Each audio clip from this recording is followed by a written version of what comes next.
जय हिंद दोस्तों, आज मैं कुछ साइंस का क्वेश्चन कराने वाला हूं जो आने वाले एग्जामों में महत्वपूर्ण होने वाला है। तो बिना समय गवाए हुए चलते हैं। आज का क्वेश्चन है कि लंबाई का एसआई मात्रक क्या होता है। तो लंबाई का एसआई मात्रक मीटर होता है। चलिए, दूसरा क्वेश्चन है द्रव्यमान का एसआई इकाई क्या है। तो इसमें केजी हो जाएगा। चलिए, अगला सवाल है समय की इकाई क्या है। समय की इकाई सेकेंड होता है। अगला सवाल है विद्युत धारा की इकाई क्या है। तो एम्पियर है। चलिए, अगला सवाल है ताप की इकाई क्या है। तो ताप की इकाई है ताप के केल्विन होता है। चलिए, अगला सवाल है पदार्थ की मात्रा की इकाई क्या है। तो मोल है। चलिए, अगला सवाल है प्रकाश की तीव्रता की एसआई इकाई क्या है। तो इसका हो जाएगा कैंडला।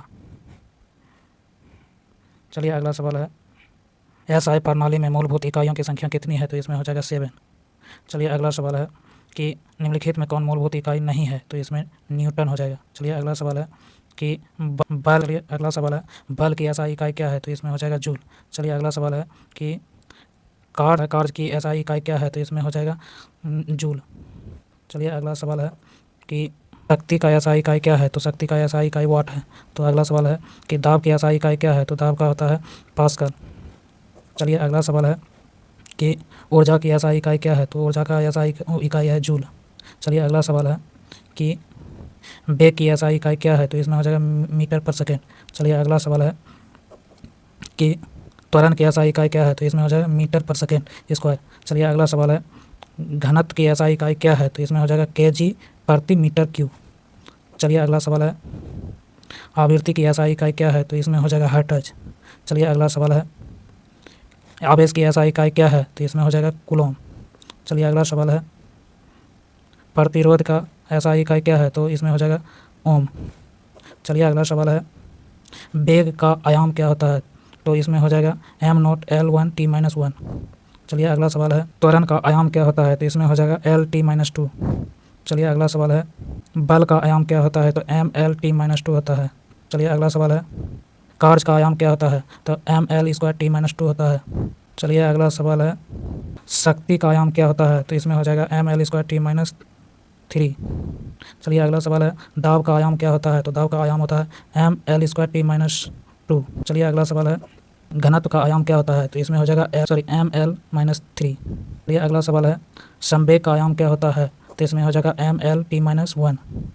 चलिए, अगला सवाल है ऊर्जा का आयाम क्या होता है। तो इसमें हो जाएगा ML² T-2। चलिए, अगला सवाल है आवृत्ति का आयाम क्या होता है। तो T-1 होता है।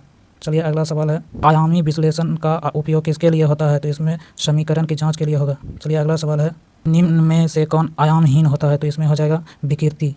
चलिए, अगला सवाल है कौन क्या है। तो ये आयामहीन है। चलिए, अगला सवाल है कि रेनॉल्ड क्या है। तो ये आयामहीन होते हैं। चलिए, अगला सवाल है पॉइजन अनुपात क्या है। तो ये आयामहीन है।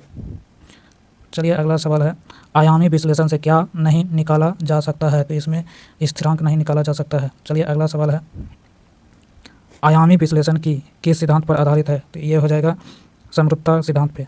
चलिए, अगला सवाल है निम्न में से अदिश राशि कौन सी है। तो इसमें हो जाएगा ऊर्जा। चलिए, अगला सवाल है निम्न में से वेक्टर राशि कौन है। तो इसमें हो जाएगा बल।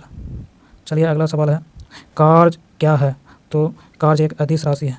चलिए, अगला सवाल है कि 1 न्यूटन बराबर क्या होता है। तो इसमें हो जाएगा केजी मीटर प्रति सेकेंड स्क्वायर। चलिए, अगला सवाल है 1 जूल बराबर क्या होता है। तो इसमें हो जाएगा न्यूटन मीटर। चलिए, अगला सवाल है कि 1 वाट बराबर होता है। तो इसमें हो जाएगा जूल पर सेकेंड। चलिए, अगला सवाल है पास्कल किसका इकाई है। तो ये हो जाएगा दाब का। चलिए, अगला सवाल है हर्ट्ज किसका इकाई है। तो ये हो जाएगा आवृत्ति के। चलिए, अगला सवाल है ओम किसका इकाई है। तो ये प्रतिरोध का। चलिए, अगला सवाल है वोल्ट किसका इकाई है। तो ये हो जाएगा विभवांतर का। चलिए, अगला सवाल है कूलॉम किसका इकाई है। तो इसमें हो जाएगा आवेश का। चलिए, अगला सवाल है घनत्व बराबर क्या होता है। तो ये होता है द्रव्यमान बटे आयतन। सर, चलिए, अगला सवाल है कि वेग बराबर होता है तो दूरी बटे समय। चलिए, अगला सवाल है त्वरण बराबर होता है वेग बटे समय। चलिए, अगला सवाल है शक्ति बराबर क्या होता है। तो शक्ति बराबर होता है कार्य बटे समय। चलिए, अगला सवाल है कि दाब बराबर क्या होता है। तो बल बटे क्षेत्रफल। चलिए, अगला सवाल है कि कार्य बराबर क्या होता है। तो ये बल गुना दूरी होता है। चलिए, अगला सवाल है ऊर्जा का एसआई इकाई क्या है। तो ये जूल हो जाएगा। चलिए, अगला सवाल है बल बराबर क्या होता है। द्रव्यमान गुणित त्वरण होता है। चलिए, अगला सवाल है आवेग बराबर क्या होता है? तो आवेग बराबर होता है द्रव्यमान गुने वेग। चलिए अगला सवाल है कि आयाम का उपयोग किस में होता है? तो इसमें हो जाएगा भौतिक राशियों के विश्लेषण के लिए। चलिए अगला सवाल है SI प्रणाली कब अपनाई गई है? तो ये 1960 में अपनाई गई है। चलिए अगला सवाल है SI का पूरा नाम क्या है? तो इसमें हो जाएगा international system of unit. Thank you दोस्तों वीडियो देखने के लिए। आदि जो वीडियो अच्छा लगा तो लाइक और सब्सक्राइब जरूर करें।